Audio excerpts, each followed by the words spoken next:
14 na pala. Date kami ni Lando mamaya. Kailangan magpaganda. Oh! Anong tinitingting mo dyan? Sa mama ka tingin. Akala mo kung sino ka. Oh! Akala mo kagandahan ka. Mas maganda naman ako sa'yo, no? Hirap kasi sa'yo. Lagi ka na lang ganyan eh. Mapang tingin ko dyan. Akala mo.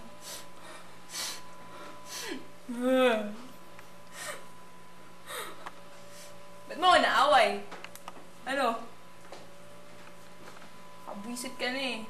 Alam mo kasi palagi ka nakakatawa eh. Ha?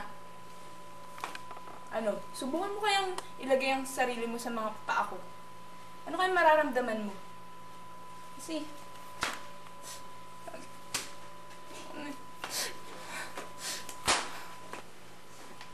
Oh, akala mo tapos na tayo, no? Hindi pa. Balak mo agawin sa akin si Lando? Hindi pwede. Hindi mo siya maagaw sa akin. Isa siyang sikat na construction worker sa Habitat for Humanity. Tayo ng Habitat for Humanity! Woohoo! Bakit? Makakapunta ka ba ron? Hindi. Ako lang ang pwedeng makapunta ron. Hindi mo siya maagaw sa akin. Ha? Alam mo? Hindi mo siya maagaw sa akin. Hindi. Hindi. Hindi.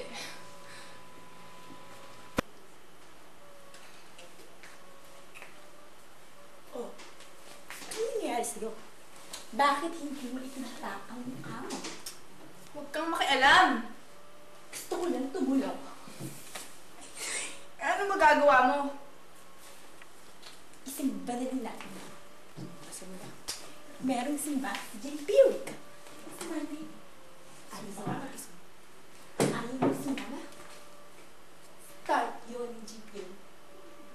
May simba tayo. Sabi ko na nga ba? Taksil ko yung dalawa. Bakit? Katapos niyo gawin yan, tatakpan-takpan mo yung mukha mo, ha?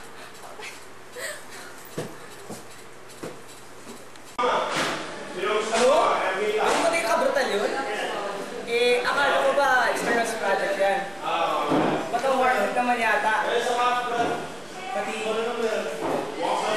baliw pa yata. Hindi naman. Actually, si Lando lang ito talaga yung dapat ipinakita doon dahil siya yung construction worker eh. Okay itong Habitat for Humanity. Kaya enjoy na tayo, magkakatulong pa. Sana lang huwag ka sumama yung work week na yun. Talaga? Ha? Take 3 na joke.